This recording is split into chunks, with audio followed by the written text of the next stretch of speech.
Hello, Star Trek fans. Welcome to ReBinge It. This is the ReBinge Star Trek Voyager podcast. My name is Kim. And my name is James. And we are rebinging Star Trek Voyager from the beginning, one episode at a time.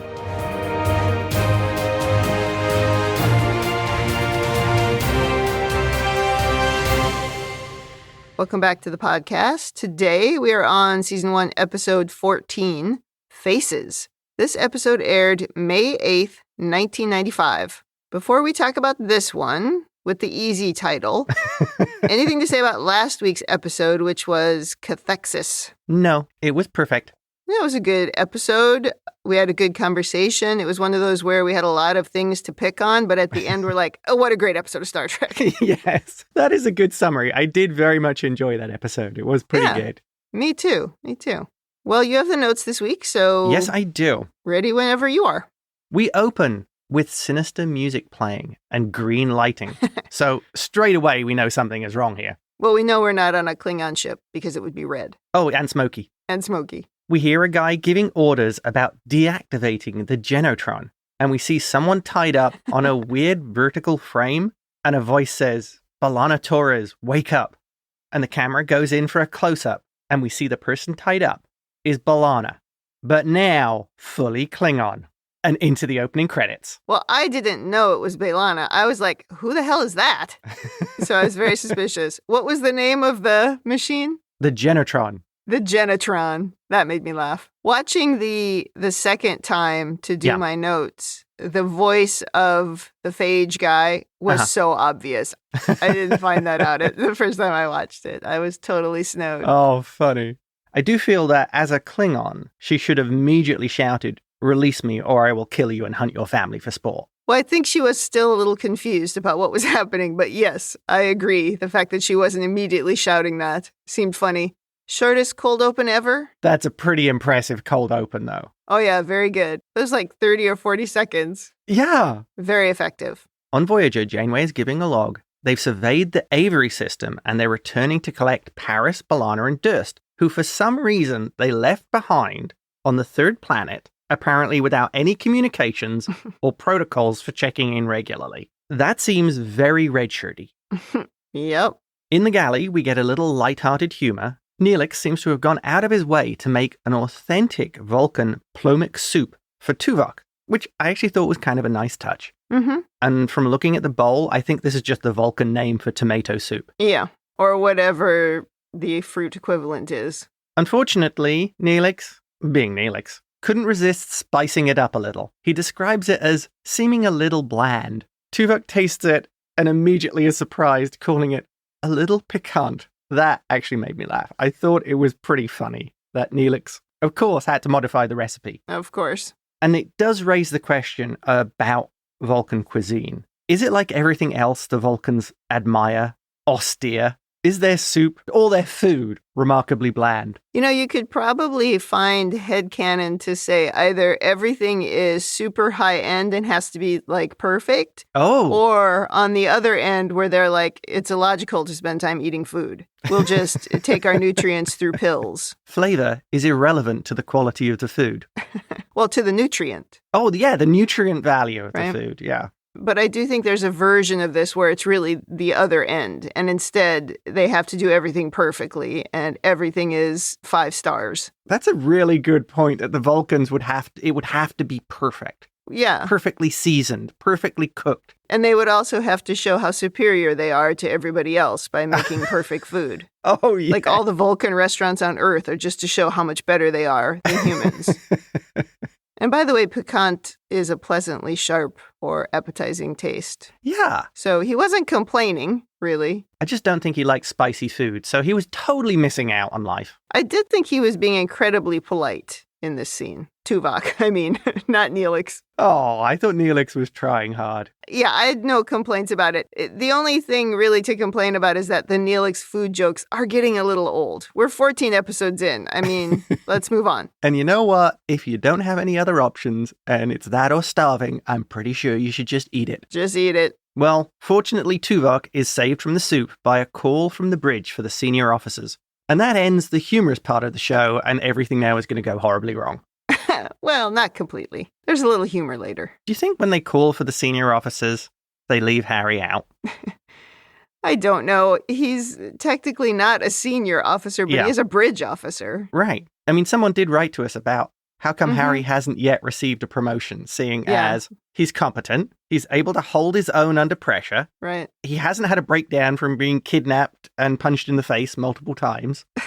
I will agree with that person that Harry should be promoted. He should at least be a junior lieutenant or something. Well, I had two thoughts about it. Part of me is like, now, did he take the position on the bridge because the guy was killed who had that position? No, I think he was already on the bridge before. Okay, so this was originally his position. Correct. Because I was trying to think, like, if he has sort of abruptly been thrown into this leadership role, then he would need time to see what it means. So I was looking at it like either, one, he was in this leadership position. It's not just the rank. It's that now he's a bridge officer, so he needs to get some experience about how to behave and how to be an actual leader, okay? So you wouldn't immediately jump to promoting a bridge officer, potentially. That's one way of looking at it. Yeah. The other way of looking at it, I was thinking, is maybe not with season 1, but with later seasons when he still doesn't get promoted, that maybe it became the sort of joke with the writers, and they actually just did it on purpose. Yeah. Yeah. But this, to me, too, is another example of where the fans can't decide what they hate. Because people have been complaining about Harry not getting promoted forever. But on Discovery, when Saru promoted Tilly, everybody was all over how this would never happen. It's absolutely ridiculous. She doesn't deserve it. It's like just that general Discovery hate, which is so stupid. But it's just like, what do you want? Do you want them to be promoted prematurely, or do you want them to never be promoted? Stop complaining. Well, you'd have to promote Tilly. I mean, it's Killy Tilly. She could murder you in your sleep.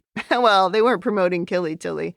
But at the same time, I liked how they did that. I know a lot of people didn't. But I remember thinking Saru had this real feeling that she was cut out for leadership because she was showing a lot of the necessary traits. And she had already had to go way outside of her comfort zone several times to sort of save the ship. And she had shown that she was on the right track towards leadership. Whereas that's not true with Harry yet. Yes, he's had some good ideas. He's done some good things, but they're not at the same level yet. Right. But I might feel completely differently, a season from now. I guess at the end of the day, Harry, although competent, efficient, etc., is still very inexperienced. Right.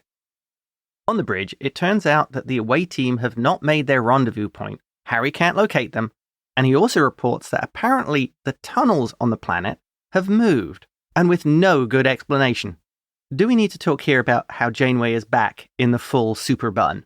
Yeah, her bun is back. This makes me want to look up what the production schedule was for these episodes versus the release schedule, because it's like her hair has gone back to how it was like 4 or 5 episodes ago.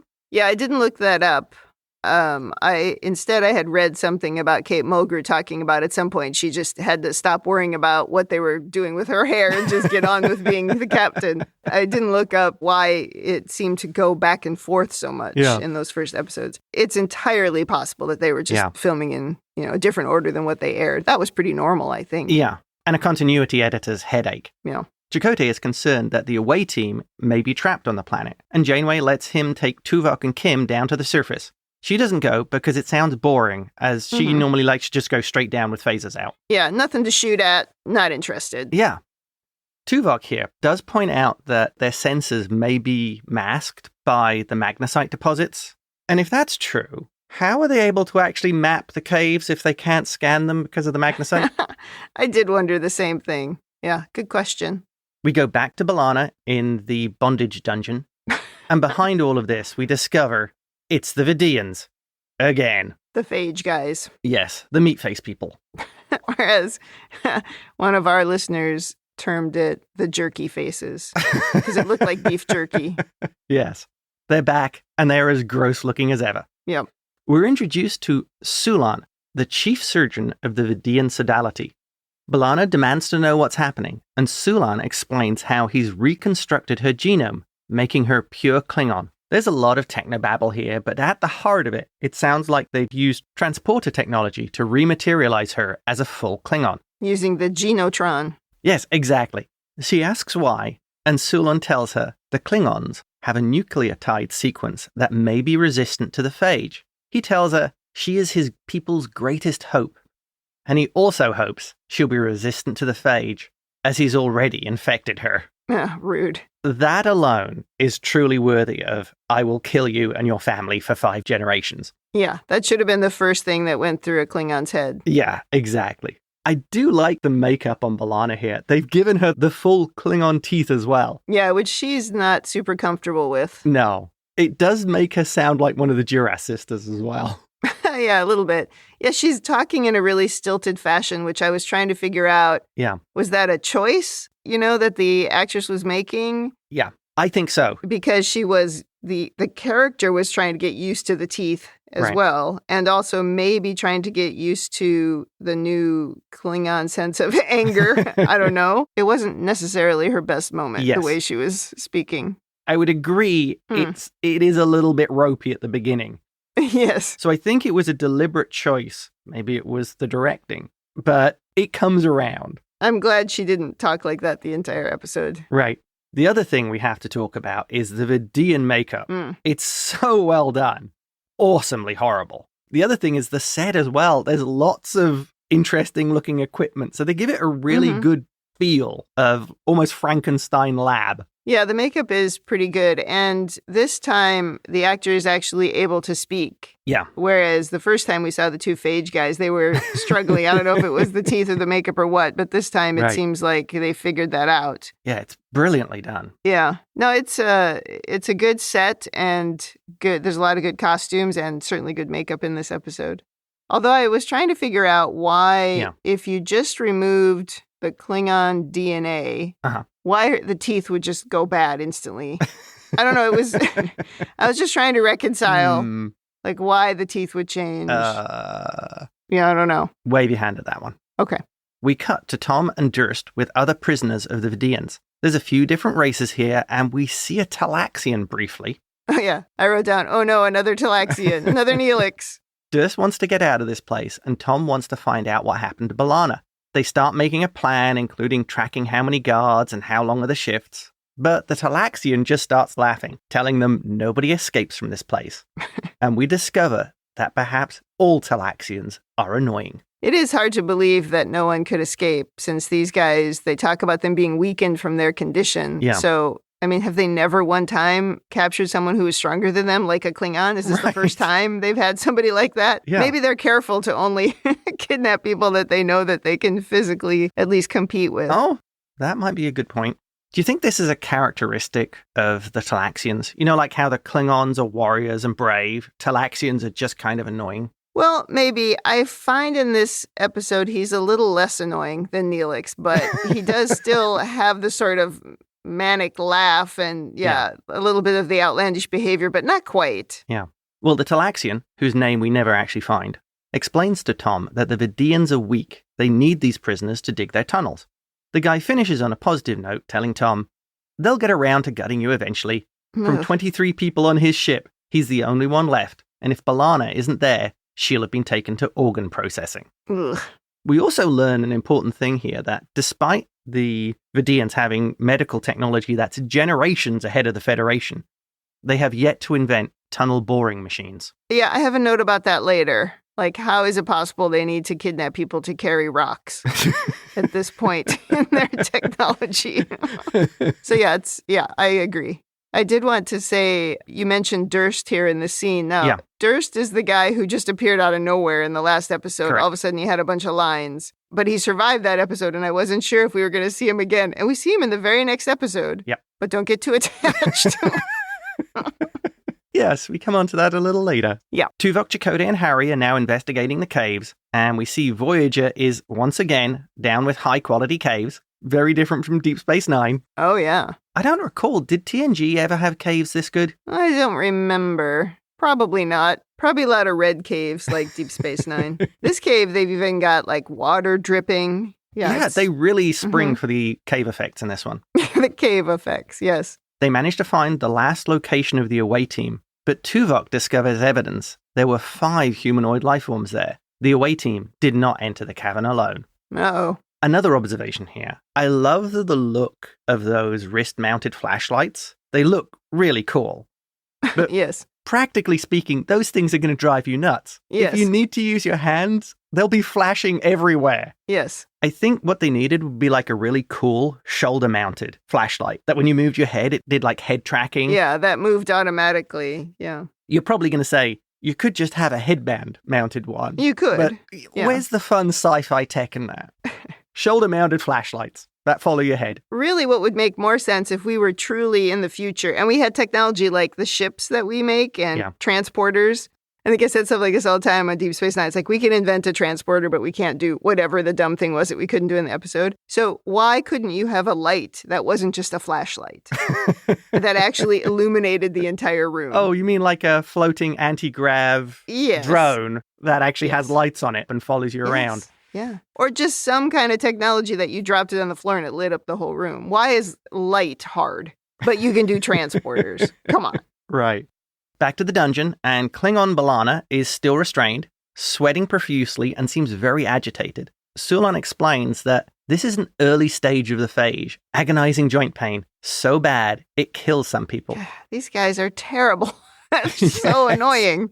He's looking at his equipment and tells her that she's successfully fighting off the phage. He explains to her how the next phase will be to integrate her DNA into that of the Vidiians, and when the phage is eliminated forever, she will be a hero to their people. And I think from watching other shows and reading sci-fi, we all know that swapping in DNA never works out well. No. Don't mess with your genome, kid. A mixture of Klingon and these horrible people sounds a little scary. Yeah. That's definitely not going to end up well. No. When we get a really close-up look of this guy, his teeth are even more disgusting than the Klingon teeth. They're really, really gross up close. Yeah, they really did a great job on that. B'Elanna tells Sulan how Klingons find honor as warriors on the battlefield, not as guinea pigs in a laboratory. I feel I need to speak on the question of honor amongst Klingons. I think there could be exceptions to that rule.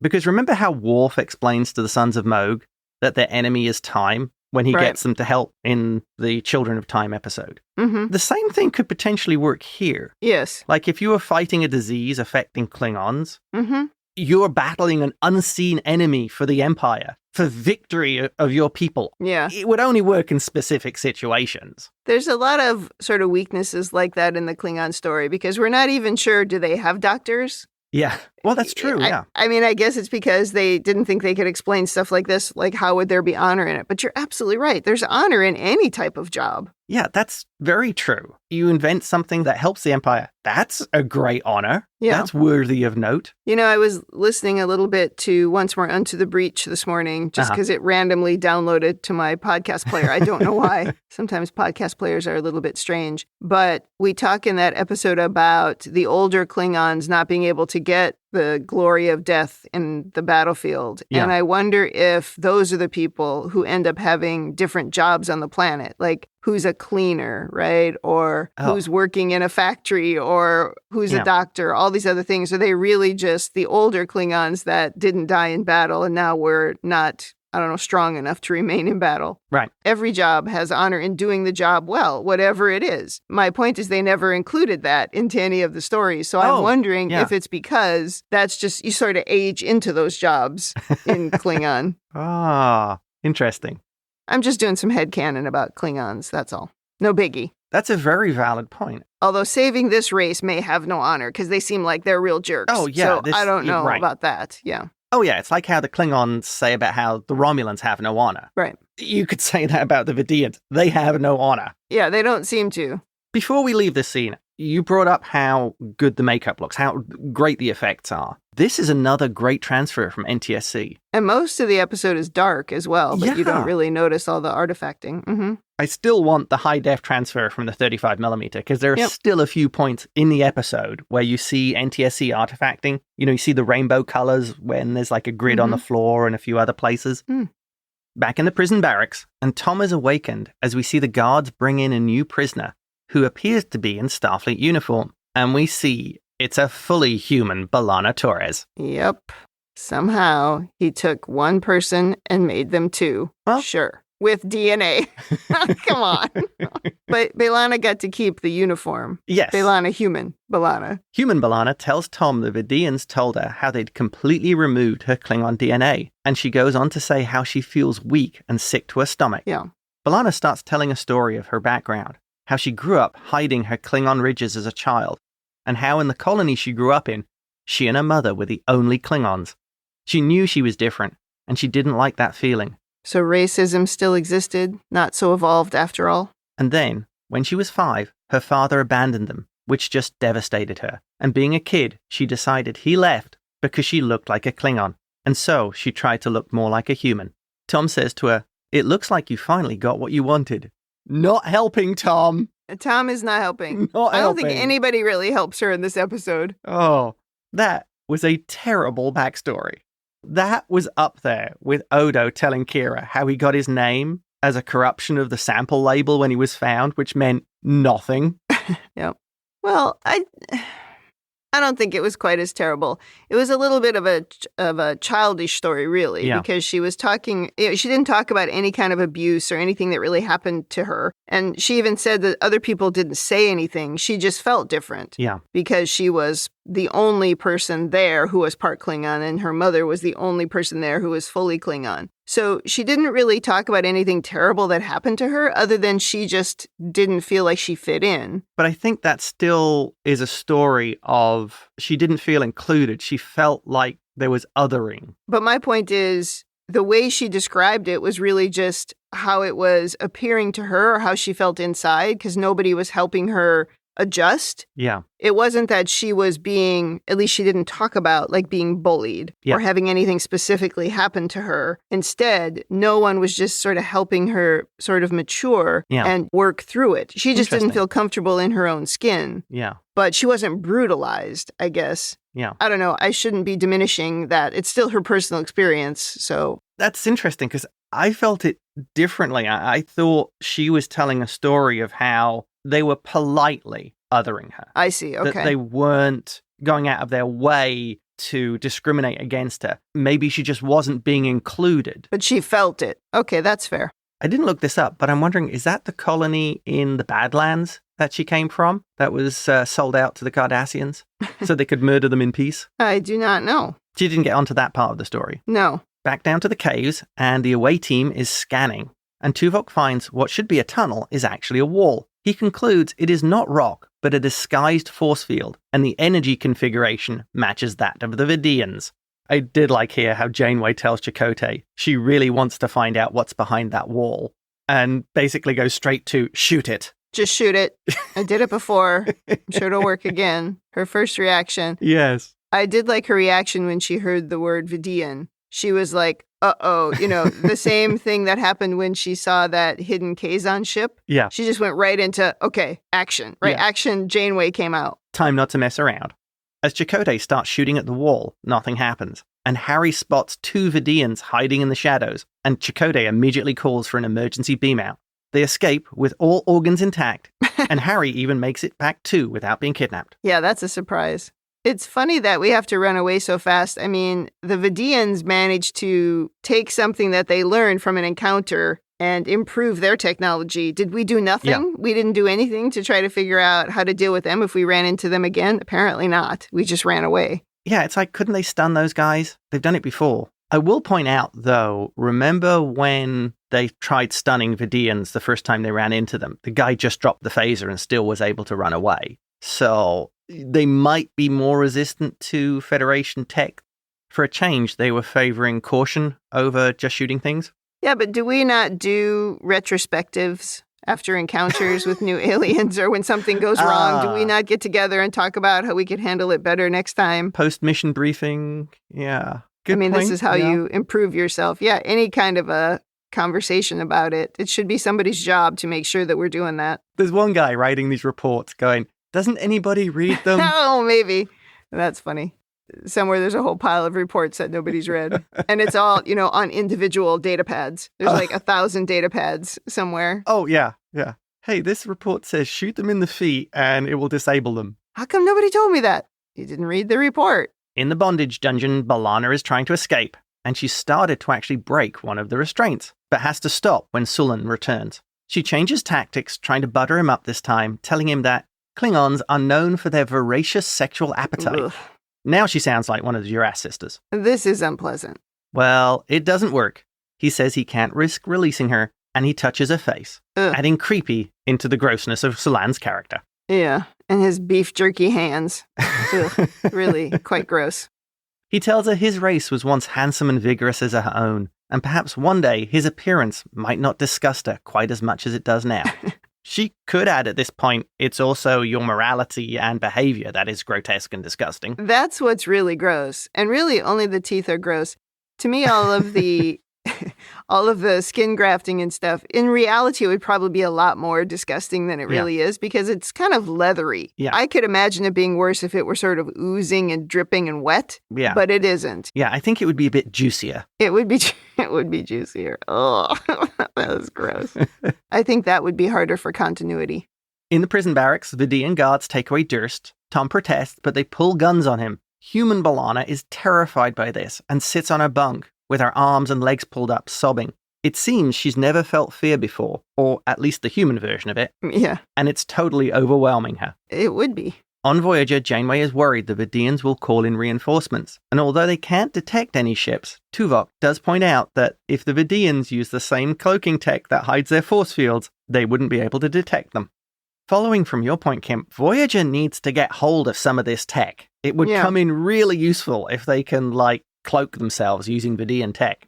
Or even learn how to just identify it when it's there. Yeah. Like, she was talking about how the sensors were identifying these force fields as solid rock. Yeah. How it's not even that the sensors can't read them. The sensor's misreading it. Right. And this kind of gets contradicted now because Harry says he's actually been able to detect the force field and it covers a huge area. So if he can do that, then can you use that to detect Vidiian ships that are cloaked? Yeah. Harry also uses an odd measurement here because he says that the force field covers 600 kilometers in circumference. That's such an odd thing to measure. Wouldn't you do the diameter, how many kilometers across it was? I don't know. It's been a long time since I took geometry. It's a really odd measurement. Okay. And if he wanted to impress Mr. Tuvok, he'd actually probably do it in the square kilometers covered. You do the area. I think that would impress Vulcans. But you can't do square kilometers in a round shape. It makes it more difficult. Nobody out there write me an email about that. It's okay. It's okay. I'm good. We can do partial volume of a sphere or something like that. I was just making a joke. Everything's fine. I work in computers. And the scene closes with Janeway in full stern captain mode, ordering Harry to start working on a way to get through that force field. Fire phases at it, maybe? No, she already tried that. It didn't work. Oh. Needs a new plan. Maybe she just didn't use enough power. Oh, maybe. Off to the lab again, and Sulan tells B'Elanna he has something he wants to show her. And we see he now has Durst's face. Oh. He tells B'Elanna he thought the new face would make her more comfortable with him. No. And that, although he killed Durst, his organs will save more than a dozen lives. This is not an upgrade. Now you're Hannibal Lecter. You just peeled somebody's face off and put it over your own. It is really gross. And stretched it as well. It's bad. This was what I was telling you about last week. Brian Markinson, who plays Durst, plays two characters on Voyager and even plays them in the same episode. Well, here it is. Klingon B'Elanna struggles against the restraints and finally breaks them, freeing herself. She grabs Sulan by the throat, lifting him up and choking him, but she hears the door open and drops him to make her escape. I think the Klingon wouldn't have done that. She would have just gone straight for snapping the neck. Yeah, I thought so too. We've seen Worf do that in a couple of seconds, when he killed Weyoun. It would have made more sense if she had just snapped his neck. Yeah, it was hard to reconcile why she just let him go. On Voyager, Harry is giving a briefing as he's found micro-fissures in the Vidiian force field. They could use these tiny holes to transport someone inside. Janeway is concerned whoever goes in could get captured by the Vidiians, but Chakotay has an idea. And we immediately cut to an extreme close-up shot of Chakotay as a meat face. Kes calls it remarkable work. And I think a better term is, damn, that's gross. Oh, he just wanted to cosplay.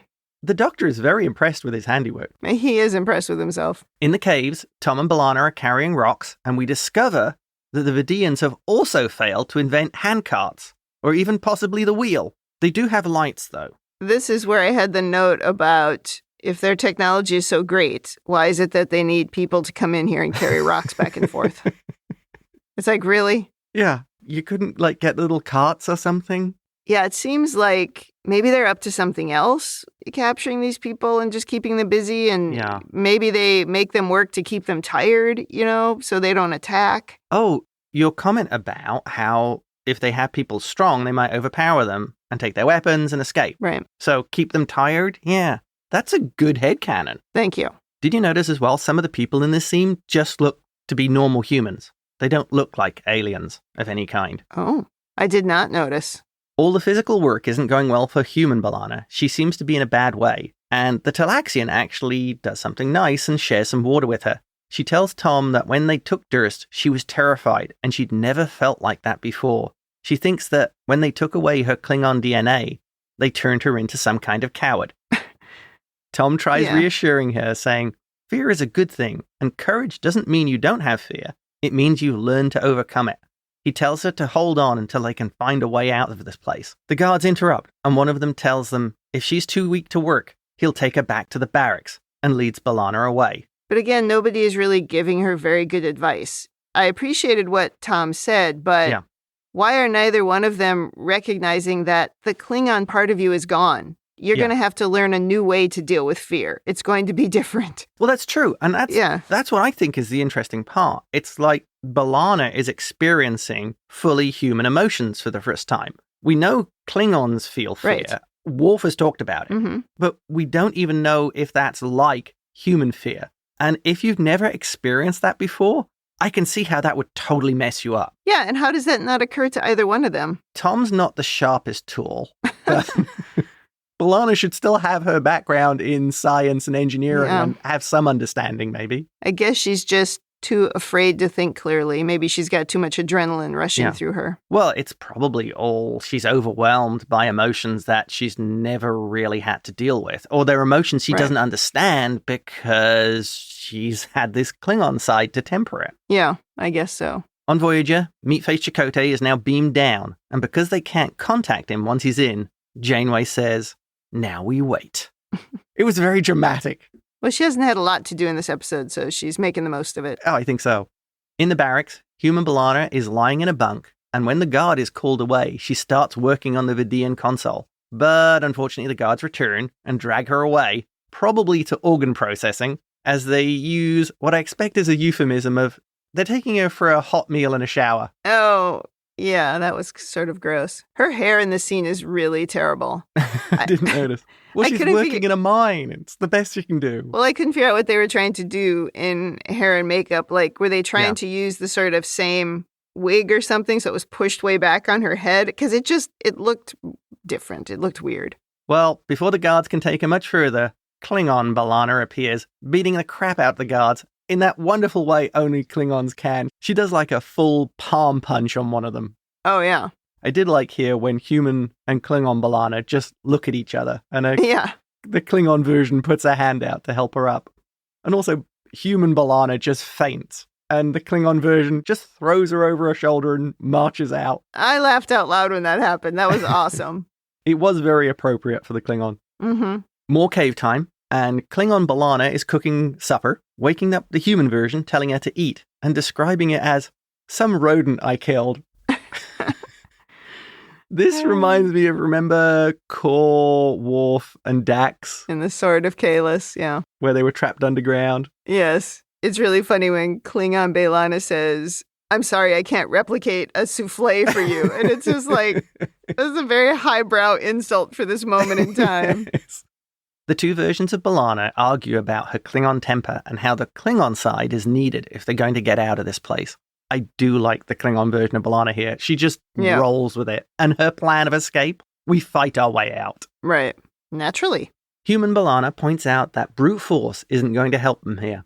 But the Klingon version says, maybe we'll die in the attempt, but it's better than sitting here like frightened Tika cats, doing nothing. Klingon B'Elanna just now gets angry and goes to storm off. But human B'Elanna tells her, she briefly had access to the Vidiian system. She could disable the force field, allowing Voyager to get a lock on them, and saying, it's not as exciting as fighting their way out. but it stands a better chance of working. But she needs the Klingons' help. Klingon B'Elanna tells them they need to go to the console in the medical lab, as it's the last place the Vidiians would expect them to be, and they set off. I did like that Klingon B'Elanna instantly saw the value in what she was saying. Yeah. And, and she didn't just be like, we don't have time for your science stuff. We're just going to knock our way out of here. She went, right. Then Voyager could beam us up. Yeah, she still retains the smarts of B'Elanna. Yeah, somehow. We're not really sure how. Really, shouldn't each one be half as smart as the other? Oh, that's a good point. Or have point. half the experiences? I don't know how this works. I don't know where this body came from. Yeah. The one that's not in the Starfleet uniform. In the barracks, Tom is talking to the Talaxian, and a guard comes up behind him. Tom gets a little belligerent, and the guard reveals himself to be the disguised Chakotay. As they're talking, another guard interrupts, telling Chakotay, "I've never seen you here before." And Chakotay just tells him, "My face was just grafted." This was funny, as the other guard just sort of looks closely from side to side at Chakotay's face and says, "Okay, fine, take him." Yeah, not like, "What's your name?" No, he's like, "Okay, you got a new face. Yeah, good enough." "What's your rank? Who's your commanding officer?" Oh my God. No. Because I guess that's just common. Yeah. I get a new face today. Maybe what happened when he looked close, he thought it was someone else, like he recognized the face. Oh, that's a good point. Yeah. Oh, yeah. Good work, Terry. You look fine. Yeah, because it's very funny how he's just like, all right. In the lab, human B'Elanna is now working at a console while Klingon B'Elanna stands guard. But an alarm is tripped. Klingon B'Elanna tells the human version, "You're not frightened anymore." And human B'Elanna tells her, "Maybe I don't have time to think about it." Sulon arrives holding a weapon, telling Klingon B'Elanna, if she doesn't surrender, she'll kill the human version. Chakotay chooses the perfect moment to arrive, holding a Vidiian phaser at Sulon, who is forced to drop his weapon. Really, at this point, Klingon B'Elanna should have just executed Sulon. Agreed. She knew what he was doing. Yeah. I mean, Chakotay didn't, but she knew. Right, and Klingons aren't known for their restraint when dealing with enemies. A Cardassian would have just shot him. That's true.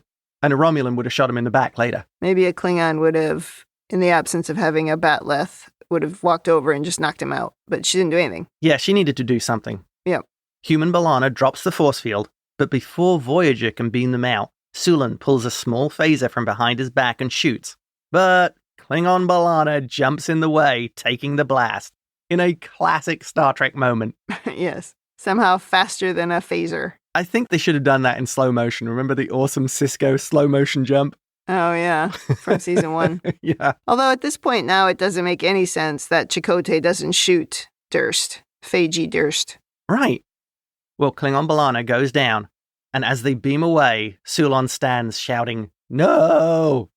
On Voyager, the mortally wounded B'Elanna holds human B'Elanna's hand, telling her, "You showed true courage. It makes my death an honorable one." And she dies, as the camera pans to Klingon B'Elanna gripping human B'Elanna's hand. And we'll have a Stovercore discussion later. Okay. Janeway must have come into this room like, "I'm sorry, who are these people? What is happening here?" Yeah, why is she wearing a uniform? Yeah. In the sickbay, the doctor is explaining how he can reintroduce the Klingon DNA back into B'Elanna. She's surprised, but he explains she needs the Klingon genes to survive. Apparently she can't synthesize proteins without them. B'Elanna says, "So she's saving my life again." Chakotay asks how she's doing, and she describes it as a strange experience. But she feels more at peace with herself than she ever has been before. But she feels incomplete. She doesn't feel like herself.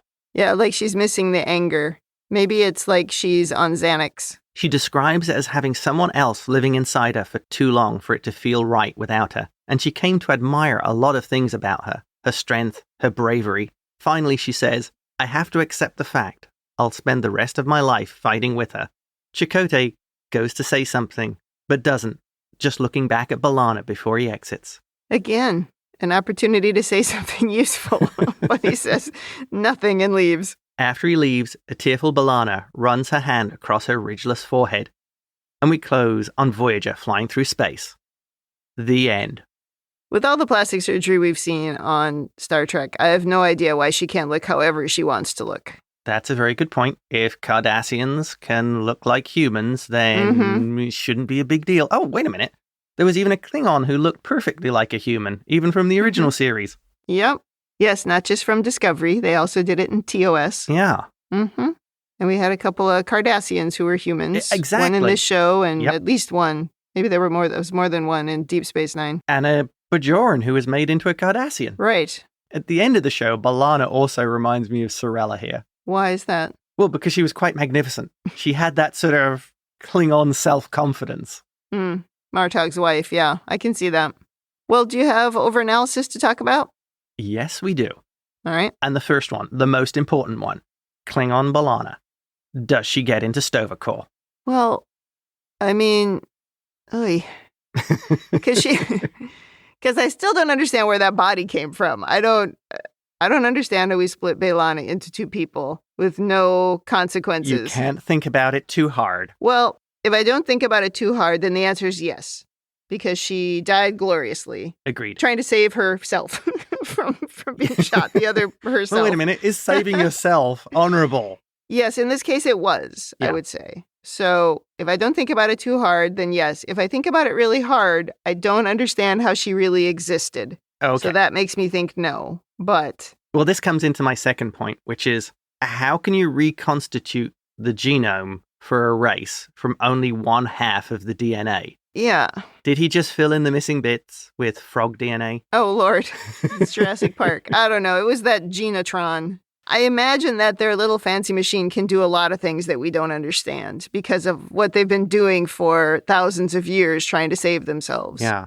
How do you fill in the missing bits, though? I mean, humans, dead easy. I don't know. Because they've already had experience with humans, so maybe they can pull that information. Yeah, I don't know how you can fully form two humans Yeah. from one. It makes no sense. There had to be something else that was mixed in there. Maybe they had another race that they thought was going to help them or was partially resistant to it or something, and so maybe they combined them. Although he kept talking about it being pure. Right. So I don't know. I'm wondering, those two guys that Janeway took onto Voyager, if they surreptitiously scanned everyone or were able to extract details from the medical database, because maybe the doctor actually shared it with them. Possibly. So they could help with Neelix. So what happened was they stole all the information. And then Sulon later reviewed this and went, hey, Klingon DNA, useful bits of genome there. So he had a model he could base it on. So the missing bits of DNA, he had a template for from the Federation database. Wouldn't put it past them. They are pretty sneaky. Mm-hmm. Yeah, I don't think you can really look too hard at that. No. But I think we can headcanon a way out of it. Yeah. Next thing. I think we have just proved in the original Phage episode, remember how they said they'd only use organs from the dead? Yeah. Well, I think we show that's now a complete lie. Yeah. That seems to be untrue. I assume that's just what they tell themselves. And that line about, well, only when it's necessary do we harvest from the living. Mm-hmm. How often is that? Only 99.9% of the time? So they can tell themselves, oh, we try to harvest from the dead, but we don't find enough of them, so we use anyone. Well, they harvest from the dead, but they fail to point out that they're the ones who killed them. Oh, that's really good. I didn't kill him. That was Ted's job. I just harvest the organs. Well, he carried rocks until he dropped dead. I had nothing to do with it. Yeah, he died of natural causes. We worked him to death. Yeah, I think that's what they're doing. These people are awful. Terrible. Next thing. So this episode does make it seem more likely that the phage is a disease rather than just their natural aging And them that they're getting trying old, to yeah. avoid. Yeah. So sticking with the phage, Okay. Klingon B'Elanna was infected with the phage. Mm-hmm. Does anybody want to discuss this when they go back to Voyager? Did Sulon have to modify it to infect her? Is it passed with just bodily fluids or blood or something? Because shouldn't you be very worried about beaming someone on board with it? Yeah, I wondered about that, which made me think, well, maybe it's not really contagious and they don't Yeah. actually catch it. It's almost like what happened in that my least favorite episode of Deep Space Nine, Oh. where it somehow became just a part of all of the people Yeah. of that race and they couldn't undo it. Right. And they couldn't give it to anybody else. It Yeah. only affected them. You know, is the Dominion out there? Is this the Dominion doing something to someone? Oh, Lord. You know how they feel about using biological weapons? Yeah, they don't care. You annoy one changeling and they go and corrupt your genome for generations. Mm-hmm. And leading on from that, so if Sulon has the DNA sequence for Klingons, and it appears the Klingons can fight off the phage. It doesn't kill them. Or do we not know that yet? It seemed like she fought it off, but yeah, maybe they didn't wait long enough. Yeah, because if he has the DNA and knows it works, couldn't he start working on the Klingon hybrids immediately? He wouldn't need her anymore. He sort of proved the point. Well, that was what I had in my overanalysis. His research analysis must still be in the computer, so did he cure the disease? Yeah, you wouldn't think he would need much more additional information. I don't know. Yeah. A little hand-wavy with the medical stuff. Yeah. And my final point. Yep. With the shield down, why did they not make an attempt to rescue anyone else? Yeah, I wondered that too. We just left all the prisoners there. Yeah. Surely we could have identified the ones who were not Vidiians. Yeah. Oh, that's interesting, because with the Vidiians being made up of all these random bits of other people stuck onto them, did they have... Oh, maybe they couldn't. Yeah. Okay. Can you still tell who they are? There's your headcanon. They could have beamed them all up and then just sorted it out later. Yeah. I mean, there's at least one Talaxian down there. Yeah, at the very least, we could have swapped out the Talaxians.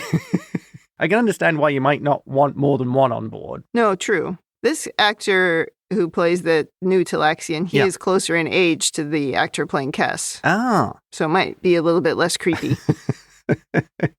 Yeah, it just struck me as kind of odd because, if you rescue those people and took them back to their homeworlds, you could use it for building alliances. Some goodwill, yeah. Yeah. Do you think maybe some of that comes down to, so if Janeway did that and returned people to their home, do you think it could upset the balance of power in the Delta Quadrant? Because you might have people who would then go to war against the Vidiians. So it could become a prime directive issue. Well, how do you define interfering? Yeah. If you're rescuing these people, which could have political consequences and result in a war against the Vidiians. Well, this is why the Prime Directive doesn't always work, right? It doesn't always cover everything. But I think you have to rescue people who are being held prisoner. Right, and being worked to death or ultimately used as organ donors against their will. Yes. It seems like the moral thing to do. Yeah, I thought we ran away a little quickly and wrapped that story up. Yeah, that was a little bit of a... and the end. And talking of the end, that wraps up my overanalysis. Over to you. Did we explain the moving tunnels? No, I think it was just the fact that they were using force fields down there. We didn't explain why they were moving the tunnels. So they weren't really tunnels. Yeah.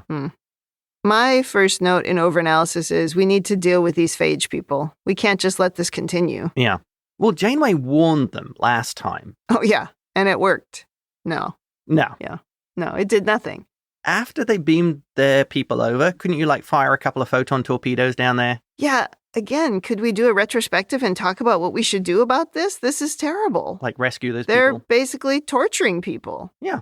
We have to do something. I don't understand why we just do nothing and move on. We don't really know that it has nothing to do with that it is somehow related to the Prime Directive. All of these species could be spacefaring. I don't know. Yeah. But we just drove away. I don't get it. It does not seem like the moral thing to do. No, this is one of those episodes where we wanted to tell this story with B'Elanna. Oh. Everything else be damned. Yeah. Unfortunately. That's not uncommon in Star Trek. I see what you mean. Yeah. This is the Picard. We've done our bit. We're going to leave you all in chaos and head away. Right. The last thing I have is the human can't survive without the Klingon, but not the other way around, which is why I wondered, what did that guy do to the Klingon version of B'Elanna? Oh, that's an interesting point. Yeah. Maybe, it could be he was interested in the Klingon, so he got the Klingon perfect. Oh. And the human was like, it's the leftovers. He used the Genotron to fix her, but just, left B'Elanna to fend for herself. Okay. In which case, why even keep the other B'Elanna alive if you didn't care? Well, for the organs. Which, again, makes no sense, because how did we end up with two different ones? How do we get two different organs? I don't know. And if they can make people, why can't they just take one person and keep on making them again and again and again? There is something very fishy in this story. Transporter duplicates. Just keep on making transporter duplicates. I did wonder, too, if maybe the phage had somehow cured the Klingon of whatever it was missing without the human side. Oh, that's an interesting concept. Mm-hmm. So, the Klingon immune system can basically fix errors in your DNA coding. Right. Wow. That would make the Klingons really tough. My last thing is, it doesn't make any sense that we left the phage Durst guy alive. He clearly killed Durst because he had his face. He also shot the Klingon, even if in that moment Chakotay didn't really know what was happening, unless Tom told him as they were going down the hall or something. But Tom didn't know about the Klingon. He only knew about B'Elanna. No, they don't do retrospectives. They just live in the moment. No. We don't talk about it, right? But it doesn't make any sense that somebody didn't kill the phage Durst guy. Yeah. And maybe it was because they thought maybe they would come back to him later and use him again. And maybe they will. I don't remember. I don't remember this episode at all. This was like watching a brand new episode. Oh, really? To me. Yeah, I don't remember it. Oh, awesome. I remembered there being something about the Klingon part being taken out of B'Elanna. Yeah. I do remember that, but I didn't remember the context of the story at all, or that there were two of her. That is totally gone out of my memory. All right, well, in strange news, I don't have notes in either Women in the Future or Janeway's Leadership Corner. There was nothing really glaring in either area. I mean, what I always talked about on Deep Space Nine for Women in the Future is were the women just allowed to do their jobs without, being sexually harassed. And the women, there's nothing really to say about it in this episode. And the leadership all seemed fine. I don't know what else to say about it. So nothing glaring. Janeway went for her tradition of just shoot the wall. Yep, just shoot it. Everything was fine. So I will go right to rating. Thumbs up, thumbs down, or neutral. What is your rating? I give this an absolute thumbs up. I like the story. I like the idea of the story. Mm-hmm. Initially, Roxana Dawson as the Klingon was a bit stiff, but I think that was either an acting choice or the direction that she was given. But the place that she got at the end, where she just rolled with it, it was a great Klingon. And I liked this exploration of B'Elanna, of the two sides of her character and the way she feels. I thought it was a really good story. And I think as well, it was another one of those Star Trek stories where it's telling a bigger issue. And that issue being of othering, of exclusion, and how it felt to her as a child. I thought it was a good episode. I enjoyed it. Thumbs up. I also enjoyed it. I'll give it a thumbs up.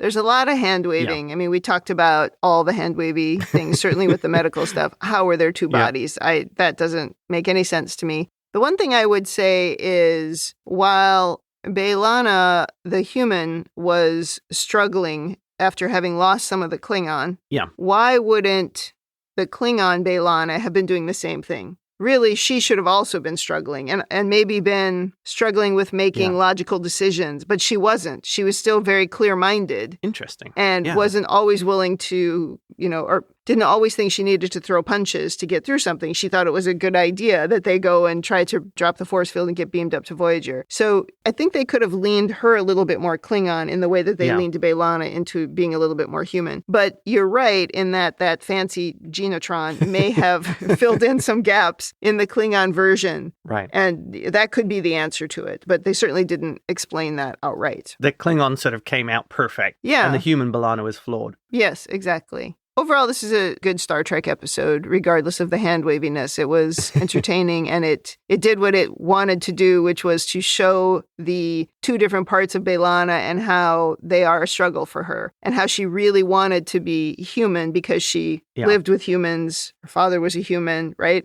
So it makes sense that that side would be struggling more, and that the Klingon side would just be like, what are you talking about? I want to be a Klingon. Right. That makes sense. So I will say that's it. Okay. That wraps up Season 1, Episode 14. Come back next week for Episode 15. In the meantime, if you'd like to send us your own over-analysis of this or any episode, or if you just want to say something nice, you can email us at ReBingeIT@gmail.com. You can also reach out to us on Instagram, Twitter, well, it used to be called Twitter, and Threads, and also YouTube at ReBingeIT. And you can join the Facebook group, facebook.com/groups/Star Trek TTM podcasts. Thanks for joining us on the ReBinge Star Trek Voyager podcast.